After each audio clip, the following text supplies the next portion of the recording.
Hi Year 6, Mrs. Withers here with chapter 13, which is entitled The Tower of the Serpent. Men were shouting and screaming. Somehow, the platforms had caught fire. A hut, 2 staircases, and a long stretch of platform were already ablaze, and the flames were spreading at a terrifying pace, as if the wood had been coated with whale oil. "Anna!" cried Ellie. "Ellie!" They ran at each other, hugging tightly. Anna had dried tears on her cheeks and smelled of cherries. Ellie looked around the oystery. Already the fire had claimed another platform and was racing down a wooden stilt towards the sea. If they didn't move quickly, there'd be no path back to the city, and they'd have no choice but to jump hundreds of feet into the sea below. Ellie had once read that falling into water from a great height was like falling into solid rock. She scanned the platforms, trying to figure out a path to safety. "This way!" she cried, taking Anna's hand. Of all the people in the oystery, they were by far the furthest out to sea. The fishermen were all running back as fast as they could. None had noticed the 2 girls trapped behind them. Ellie and Anna raced up the flight of stairs. The fire streaked out in all directions, consuming rope bridges and wood and spreading like a fiery spider's web. Below, Ellie could see flames licking at the dangling lobster traps. She kicked the levers of every winch that passed, dropping the lobsters back into the sea before they could be burned alive. "It's okay," Anna said as they crossed another swinging rope bridge. "We'll make it." But then the fire reared up before them, and the bridge lurched beneath their feet. Down to their right, an entire platform collapsed into the sea, as its wooden stilts gave way, and its rope bridges crumbled to ash. "No, no!" said Ellie. She searched the faces of the hundreds of people who'd gathered along the waterfront, watching in horror.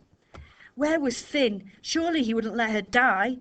She took a deep breath and was about to speak when she spotted someone she did recognize, standing apart from the crowd. It was Seth. He wasn't looking at them, though, but at the sea far below. His hands were out at his sides. His eyes were wide and wild. "Ellie!" said Anna, tugging at her sleeve and pointing downwards. "Look!" The sea was wild too, seething like a pot of boiling water. Waves crashed in all directions, as if some mighty creature were thrashing around beneath the surface. Then that same beast seemed to hurl itself from the water, a blue-black construction of sea-water, the size of a ship, and rising upward, not towards the flaming, crumbling platforms, but towards the city, towards Seth. Something was wrong. Ellie pulled a telescope from her pocket and got a closer look at Seth, and saw blue, misty swirls on his skin again, larger and angrier than she'd ever seen them. Worse, the dark blue of his eyes was bleeding out from its edges, blotting out the pupils and the whites, and turning them all one colour. "He's too angry," Ellie said fearfully, watching the sea twist and thrash as it smashed against the stone of the sea wall, higher and higher each time. "He's making the sea all angry." Seth shuddered. His mouth opened like he wanted to scream, but no sound came out. His arms fell limp and he dropped to his knees, his body jerking and swaying like a flotsam caught in a riptide. Ellie groaned as she watched the sea climbing towards him, a swirling mass of darkness, spraying white foam in all directions, rising up the side of the city to claim its prize. A rush of heat singed the hairs on her neck. She could hear the sound of the fire around her, a strange sucking sound, like it was gulping in the air. She reached into her pocket, her fingers trembling as they groped around for what she needed. They closed around a small spherical object wrapped up in paper. She ripped it out and launched it towards Seth, aiming for a large wooden stake that jutted from one of the platforms between them. There was a deafening crack and a brilliant, blinding blaze of light that eclipsed even the light of the fire. Seth's eyes flickered from the sea towards it, like someone drawn from a dream. His eyes met hers. Ellie tried to pour all the meaning that she could into her gaze. Seth frowned. His eyes were all blue and expressionless, blue mist shapes curling over his face. He put his hands flat on the ground. He stood up. His pupils returned to his eyes. He breathed in deeply. The towering column of seawater spun away from him, back towards the fiery platforms. It surged and grew, and more of the sea rose up to join it until the entire ocean seemed to be rising. Seth lifted his hands above his head. "We need to tie ourselves to something," Ellie cried. They flung themselves flat on the rope bridge, and Ellie pulled a length of rope from her pocket. She threw it around them and tried to knot it, but her fingers were trembling too much, and Anna snatched the rope from her hands and tied it herself. The water hit, swallowing them up and crashing in on Ellie's eardrums. They were pulled roughly in all directions as the rope bridge twisted and turned upside down. Salty froth rushed up Ellie's nose. A mussel shell cut her ear as it spun by. They were turned round again and again until Ellie couldn't remember which direction was up. At last the wave fell back to the sea, leaving steaming puddles on the platforms and a mist of swirling vapour. Anna untied the rope and they clambered to their feet, shivering and coughing. Their hair was soaked, slicked flat to their skulls. Ellie could feel the heat from the charred wood through the soles of her boots. She looked around. Rotten chunks of wood had been sucked away by the wave, and the whole structure was now a frail walkway of steaming charcoal and wobbly wooden planks. But if they were careful, they'd be able to climb back up the waterfront. Ellie wanted to laugh. They had done it. They'd beaten Finn. Then a cry came from the crowd. "It was that boy!" a man yelled. "I saw him! He made the sea do that! Look at his skin! Oh, saints have mercy! That's him! That's the vessel!" "No!" Ellie cried. She grabbed hold of a blackened stump of wood and used it to vault across a crumpled gap in the platform, racing back to the waterfront with Anna right behind her. "Get the inquisitors!" someone screamed in terror. The crowd shoved and pushed as they tried to flee. Seth swayed and staggered. He looked like he was going to pass out. Ellie ran towards him but got stuck among the surging crowd. "Ellie!" Anna cried, grabbing hold of Ellie's coat. "Ellie, wait!" Ellie twisted, shaking Anna off. "Go back to the orphanage. It's not safe here," she said, pushing further into the crowd.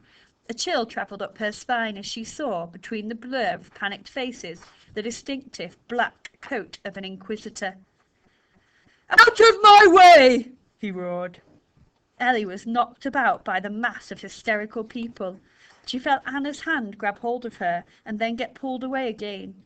At last she squeezed free of the crowd, the inquisitor still caught among them. "Idiots! Control yourselves!" he cried, shoving men and women out of his way. Ellie saw Seth stumbling into an alley at the edge of the oystery. She hurtled after him, catching him just as he was about to fall. His hand was ice cold. "The inquisitors are coming," she whispered, but Seth slumped against the alley wall, eyes closed. "Come on, Seth," said Ellie desperately. She reached up and yanked some hairs from his head. Seth winced as his eyes flashed open. "Now!" she said, grabbing his hand and pulling him along the alley. They turned a corner, and Ellie heard the heavy tread of boots behind. From her pocket she pulled a small, wheeled device with a key sticking in its back, like a child's clockwork toy. She wound it up and then hurled it down the street and down across the street, in the opposite direction from where they were heading. It emitted a high-pitched whistle as it rattled along the cobblestones. "That will distract them," she said as they hurried onwards. "Won't they know it's yours?" said Seth. "No. In about 30 seconds it's going to explode." Ahead, the tower of the serpent loomed above them. "What do we do?" said Seth, searching for places to hide. All the doors around them were locked shut. "We could get in the sewers, maybe," Ellie said, glancing around. "Oh, but there aren't any entrances nearby. Come on, this way, we'll hide up here." At the base of the stone serpent they found the entrance to the staircase, which would take them right to the top. They climbed, winding through the snake's insides. Ellie let out a sigh of relief as they left the streets beneath them. They emerged onto the flat top of the tower, looking down on the mossy rooftops of the city, a kingdom of nests and gull droppings. Seth collapsed on his front, his hands on his head. Ellie's knees hurt from running, and she had swallowed so much seawater she felt sick. She looked about the flat rooftop. There were dozens of large crates scattered around, which she didn't remember being there before. Seth staggered to his feet and walked to the edge, looking down at the streets below. "They're still chasing that whistling thing," he said with a mounting excitement. "They're not following us." Ellie almost laughed. They'd done it. They'd actually done it.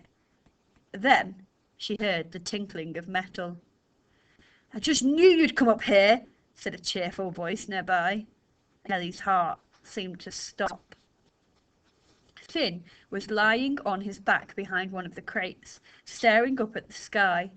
Ellie checked over her shoulder to make sure Seth wasn't watching her, but he was focused on where the inquisitors were going. Ellie scrambled towards Finn, kneeling down at his side, behind the crate. "What are you doing here?" she whispered. "You can't be here." "We've always been fond of this place," he said. "I thought if you were going to hide anywhere, it would be here. Isn't it nice to have someone on your side who knows you so well?" "They're still going the wrong way," cried Seth. "What have you done?" Ellie snarled, grabbing Finn's wrist and squeezing tight. "Dear, dear Nellie, such a short fuse," Finn said, and then smiled. "Oh, and speaking of which..." Ellie heard it. Somewhere nearby, something was hissing. She ran towards the crates, kicking one aside and overturning another. "Where is it?" she cried. "Where's the fuse?" "Ellie, what's wrong?" said Seth. "Now it will just be me and you again," said Finn. "I'd say that's worth celebrating. And what better way to celebrate than..." Ellie ran towards Seth and pulled him down to the rooftop just as a huge series of horrendous, thunderous explosions rocketed upwards.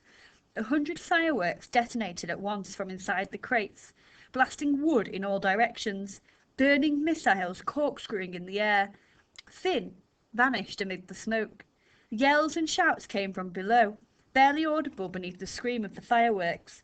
Seth got to his feet. "What have you done?" Seth yelled at Ellie at the top of his lungs. "The whole city will see us now. We need to get down." Ellie's vision swam with blinking lights. The tower was covered in a blanket of smoke, smelling of scorched almonds and acid. Little sparks still fluttered in the crates, doing purple loop-the-loops. She rushed to the edge of the tower. Below, 5 inquisitors were heading for the steps. If they went down that way, they'd be caught. But what other way was there? It was a 100-foot drop from the roof to the cobbles. "Seth!" she yelled. She could hardly hear herself over the ringing in her ears. "We're going to have to jump." Seth stared at her in disbelief. "What?" "Trust me, all right? This will work." They held one another's gaze. "Ellie, I know you're clever," he said, "but you can't trick death." "Watch me," said Ellie. "Now come on." The last of the fireworks spat and fizzled. One whooshed past Ellie's ear. She smelled her own hair burning. Heavy footsteps echoed up the stairwell. "Here! The vessel is up here!" Seth took hold of Ellie's hand. They stepped to the edge and jumped. And other than the diary of Claude Hestermeyer, that's the end of our chapter. Okay, I'm going to read you the diary too. "Last night we had the feast of Saint Enemy. Nearly every scholar was there, young and old. The good silver cutlery was in use, making the 3 long dining tables glitter like fish scales in the candlelight. The casket of Saint Enemy had been brought out and placed in the centre of the hall, a large, beautifully carved trunk in the size of a rowing boat. I sat by myself. It was my own fault. I'd become sullen and moody, and the other scholars were wary of me. I don't think they suspected me of stealing the gold, though. Since the young servant, Thomas, had disappeared at the same time as the money, everyone had assumed that he had stolen it. I was immensely relieved, though worried about what the enemy had done to him. "You promise you didn't kill him?" I whispered into my wine glass, so nobody would see me talking to myself. "Of course," said the enemy, taking the seat opposite me. "I have to fulfill your wish to the letter. Hide him somewhere, you said. So that's what I did." I met the eye of one of the other scholars across the hall and forced the warmest smile I could manage. He'd been a good friend of Peter's and had helped us with the manuscript we'd been working on before Peter died, a collection of old legends and myths from the early years of the city. He looked away without smiling back. "You've made them all hate me," I said. I was so tired these days and barely aware of what was happening around me a lot of the time. "You've done that yourself," said the enemy. "You shouldn't have helped my father." "I had to. Those money-lenders would have killed him." The enemy smiled. "That's not why you did it. You felt guilty. Now you just listen." But I was cut off by a sudden knocking, loud and insistent. The other scholars looked around, startled. "Whatever is that racket?" one said. The master held up his hand, and everyone quietened down. In the silence, it was clear where the noise was coming from. The casket of Saint Enemy. Two of the younger scholars went to investigate. They undid the locks that sealed the lid of the casket shut and flung it open. A young man burst out, gasping for air. I recognised him at once. It was Thomas. Okay, so in that chapter then we have got Seth rescuing Ellie and Anna from that fire and managing to use the sea to help them. It seemed like obviously that took a lot out of him. He was really struggling afterwards, he was going to pass out. And then it seems like Finn has betrayed Ellie a little bit as well, and I think perhaps he's jealous of Ellie's new relationship with Seth. And then this diary of Claude Hestermeyer at the end. We're still not quite sure what's going on there, but we know the enemy said he had hid Thomas, and we've just found out where he was hiding him. He was hiding him in that casket. So we'll be back tomorrow with chapter 14 to find out a little bit more.